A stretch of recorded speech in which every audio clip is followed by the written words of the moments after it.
সামনেই কিন্তু ঈদ, আর ঈদ মানেই কিন্তু বাঙালিদের ঘরে ঘরে খিচুড়ি রান্না হবেই। আর খিচুড়ি মানেই হচ্ছে আচারি মশলা। আর খিচুড়ির জন্য পারফেক্ট একটা আমের আচার কিন্তু আপনারা তৈরি করে রাখতে পারেন। কোনো রকম চুলা জ্বালানোর ঝামেলা ছাড়া, রান্না করার ঝামেলা ছাড়া এই আচারটি তৈরি করা হয়। খিচুড়ির পাতে যদি 1 চা চামচ আচারি মশলা থাকে তাহলে খিচুড়ি খেতে হবে অসম্ভব সুস্বাদু। হ্যালো এভরিওয়ান, আসসালামু আলাইকুম, welcome back to my channel. সবাইকে ওয়েলকাম করছি নতুন আরও একটা রেসিপি দেখার জন্য। তো চলুন তাহলে আর কথা না বাড়িয়ে মূল রেসিপিতে চলে যাই। এইখানে আমি বেশ কিছু আম নিয়েছি, আর আমগুলো আগে থেকে পরিষ্কার করে ধুয়ে আমি শুকনো করে নিয়েছি। আর আমের গাও শুকনো করে তারপর টুকরো করে কেটে এর মধ্যে আমি 1 চা চামচ লবণ ও 1/2 চা চামচ হলুদ দিয়ে খুব ভালো করে মেখে নিলাম। এই আচারটা তৈরি করতে অনেক বেশি আমের প্রয়োজন হয় না, অল্প আম দিয়েই কিন্তু এই মশলা আচারটা তৈরি করা হয়। এই আমের সবথেকে গুরুত্বপূর্ণ হচ্ছে তেল ও মশলা। আমের গায়ে হলুদ ও লবণটা কিন্তু খুব ভালো করে মেখে নিয়েছি। এবার এই আমগুলো আমি রেস্টে রেখে দেব প্রায় 15 থেকে 16 ঘন্টা। আগের দিন সকালে এই কাজটা করে রাখলে আপনারা পরের দিনই কিন্তু এই আচারটা তৈরি করে নিতে পারবেন। তো আমগুলো এবার আমি ঢাকনা দিয়ে ঢেকে রেস্টে রেখে দিব 15 থেকে 16 ঘন্টার জন্য। আর এর মধ্যে কিন্তু আমি একটা মশলা তৈরি করে নেব। আর আমগুলো কিন্তু এই 15-16 ঘন্টার মধ্যে মাঝে মধ্যে একটু নেড়ে চেড়ে উল্টে পাল্টে দিতে হবে। মশলা তৈরির জন্য নিয়ে নিচ্ছি 10 থেকে 12টা শুকনো লঙ্কা, আর সেই সাথে নিয়ে নিচ্ছি 1 টেবিল চামচ ধনিয়া। এবার আমি নিয়ে নিচ্ছি 1 টেবিল চামচ মৌরি, মৌরি মানে মিষ্টি জিরা, আর সেই সাথে নিয়ে নিচ্ছি আমি 1 টেবিল চামচ আস্ত জিরা। এখানে মশলার পরিমাণটা অবশ্যই ঠিক রাখতে হবে, কোনোভাবে কম বেশি করা যাবে না। তো এবার আমি নিয়ে নিচ্ছি 1 টেবিল চামচ পাঁচফোড়ন। পাঁচফোড়নটা আপনারা চাইলে ঘরে বানিয়ে নিতে পারেন, এমনকি বাজার থেকেও কিনে আনতে পারেন। আর সেই সাথে এবারে এখানে আমি একটা স্টিলের বাটি নিয়ে নিচ্ছি, আর নিয়ে নিচ্ছি আমি 1/2 কাপের মতো হলুদ সরিষা। অবশ্যই সরিষাগুলো পরিষ্কার পরিচ্ছন্ন হতে হবে। সেই সাথে আমি নিয়ে নিচ্ছি 1/2 কাপ লাল সরিষা। আর দেখেই বুঝতে পারছেন সরিষাগুলো কিন্তু একেবারে পরিষ্কার ও ঝকঝকে।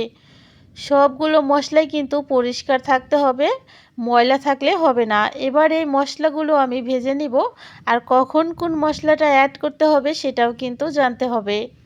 সম্পূর্ণ মশলা একসাথে ভাজতে শুরু করলে কিন্তু কিছু কিছু মশলা পুড়ে যাবে। এই আচারি মশলায় কোনো একটা মশলা পুড়ে গেলে কিন্তু আপনাদের পুরো আচারটাই নষ্ট হয়ে যাবে। তো প্রথমে শুকনো লঙ্কাটা দিয়ে কিছুক্ষণ ভেজে নিলাম। এবার আমি দিয়ে দিচ্ছি ধনিয়া। ধনিয়াটা দিয়ে আমি 10 সেকেন্ডের মতো নেড়েচেড়ে এবার আমি দিয়ে দিচ্ছি মিষ্টি মৌরি। এখানে আমি মৌরি দিয়ে দিচ্ছি, আর মৌরি দিয়ে আমি আরও কিছুক্ষণ ভেজে নিচ্ছি 10 সেকেন্ডের মতো। এবার আমি দিয়ে দিচ্ছি এখানে জিরা ও পাঁচফোড়ন। এবার এই মশলাটা আমি 30 সেকেন্ডের মতো ভেজে নেব। যখন দেখতে পাবেন কালারটা সামান্য চেঞ্জ হয়ে যাচ্ছে, আর সেই সাথে খুব সুন্দর একটা সেন্ট বের হতে শুরু করেছে, তখন আমি এখানে অ্যাড করে দিব সরিষা। সরিষাটা দিয়ে কিন্তু চুলার আঁচ একেবারেই কমিয়ে দিতে হবে, আর কিছুক্ষণ নেড়েচেড়ে ভেজে নিতে হবে। প্রায় 30 সেকেন্ড ভেজে নেওয়ার পর কিন্তু সরিষাগুলো চিটচিট করে ফুটতে শুরু করবে, আর তখনই মশলাগুলো চুলা থেকে নামিয়ে নিতে হবে। মশলাগুলো সরাসরি চুলা থেকে প্লেটে নামিয়ে নিতে হবে, কারণ পাত্রের মধ্যে থাকলে কিন্তু তাপে কিন্তু মশলাটা বেশি কড়া ভাজা হয়ে যেতে পারে।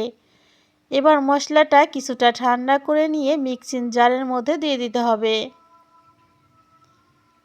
সম্পূর্ণ মশলাটা মিক্সিং জারে দিয়ে তারপর ফিরে আসলাম। এবার এই মশলাটা আমি গুঁড়ো করে নিব, তবে একেবারে সম্পূর্ণ পাউডার করা যাবে না, মশলাটা সামান্য দানা দানা রাখতে হবে।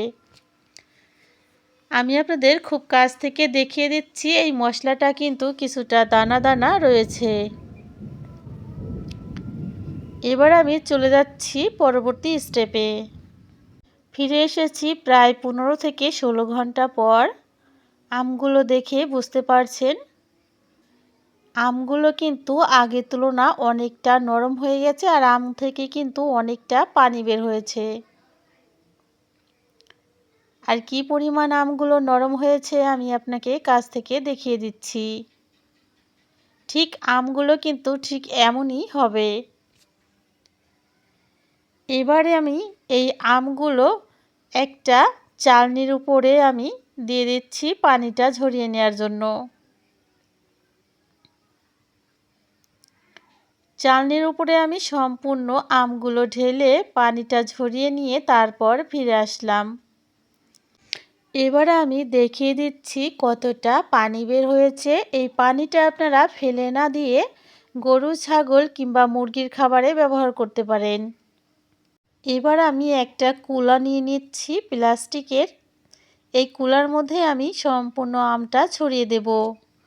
সম্পূর্ণ আমটা ছড়িয়ে দেওয়ার পর ফিরে আসলাম। মূলত এই আম থেকে আমাদের এক্সট্রা যে পানি রয়েছে সেটা শুকিয়ে নিতে হবে। একেবারে আমটা শুকনো করা যাবে না। তো আমের গা থেকে আমি সম্পূর্ণ পানিটা শুকিয়ে নিয়ে ফিরে আসলাম। আমি রোদ্রে দিয়ে পানিটা শুকিয়ে নিয়েছি। আপনারা চাইলে ফ্যানের তলে রেখেও শুকিয়ে নিতে পারেন। ফ্যানের তলে শুকালে আমের গায়ের কালারটা একেবারে পারফেক্ট থাকবে। তবে রৌদ্রের উপরে দিলে কালারটা একটু চেঞ্জ হয়ে যাবে। সম্পূর্ণ পানিটা কিন্তু শুকিয়ে নিয়েছি, দেখেই বুঝতে পারছেন। এদিকে চুলার উপরে আমি দিয়ে দিয়েছি হাফ কেজির মতো সরিষার তেল। এই তেলটা শুধুমাত্র একটু গরম করে নামিয়ে নিয়েছি। এবার এই গরম তেলে দিয়ে দিচ্ছি হাফ চা চামচ লঙ্কা গুঁড়া আর হাফ চা চামচ হলুদ গুঁড়া। সেই সাথে দিয়ে দিচ্ছি 1 টেবিল চামচ ভাজা লবণ। অবশ্যই এখানে কাঁচা লবণ ব্যবহার করা যাবে না, ভাজা লবণটাই ব্যবহার করতে হবে। আর এবার আমি এই মশলাটার সাথে সমস্ত শুকনো উপকরণ মিশিয়ে নিয়েছি আর সেই সাথে আমি আমগুলো দিয়ে দিয়েছি। আমগুলো দিয়ে যে মশলাটা আমরা গুঁড়ো করে রেখেছিলাম সেই গুঁড়ো মশলাটা সম্পূর্ণ ঢেলে দিতে হবে। এবার আমি সম্পূর্ণ আমের সাথে মশলাটা খুব ভালো করে মিশিয়ে নিচ্ছি চামচের সাহায্যে। তো বন্ধুরা দেখেই বুঝতে পারছেন খুব সুন্দর একটা আচারি মশলা কিন্তু আমাদের তৈরি হয়ে গেছে। তবে এটা কিন্তু এখনও খাওয়ার যোগ্য হয়নি। এবার শুকনো একটা পরিষ্কার কাচের জার নিতে হবে। আর এই আচারের মধ্যে কোনোভাবে কিন্তু পানির ছোঁয়া লাগানো যাবে না। তো শুকনো জারের মধ্যে আমি সম্পূর্ণ আচারটা ঢেলে দিচ্ছি। সম্পূর্ণ আচারটা ঢেলে নিয়ে নর্মাল তাপমাত্রায় রেখে দিতে হবে 1 সপ্তাহের মতো। আপনারা চাইলে 1 সপ্তাহ রোদের মধ্যে এই কাচের জারটা রাখতে পারেন। আবার চাইলে নর্মাল তাপমাত্রায়ও ঘরের যে কোনো শুকনো জায়গায় রেখে দিতে পারেন। তবেই কিন্তু আমাদের এই আচারটা খাওয়ার যোগ্য হবে।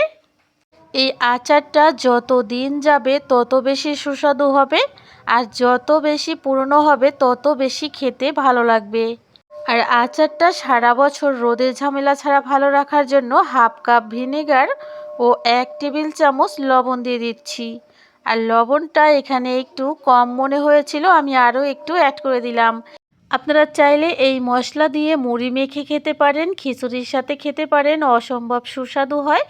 একবার হলেও এই রেসিপিটা ট্রাই করে কমেন্ট করে জানাতে কিন্তু ভুলবেন না। আর যখন এই মশলা থেকে তেল কমে আসবে মাঝে মধ্যে এর মধ্যে তেল এড করে দিবেন, তাহলে কিন্তু এই মশলাটা আপনারা প্রায় সারা বছর ধরেই খেতে পারবেন। আমি আচারটা কোনো প্রকার রোদের ঝামেলা ছাড়াই পাতলা ন্যাকড়া দিয়ে নর্মাল তাপমাত্রায় 1 সপ্তাহ রেখে দিব। আজ এখানে বিদায় নিচ্ছি, দেখা হবে পরবর্তী পর্বে। আল্লাহ হাফেজ, আসসালামু আলাইকুম।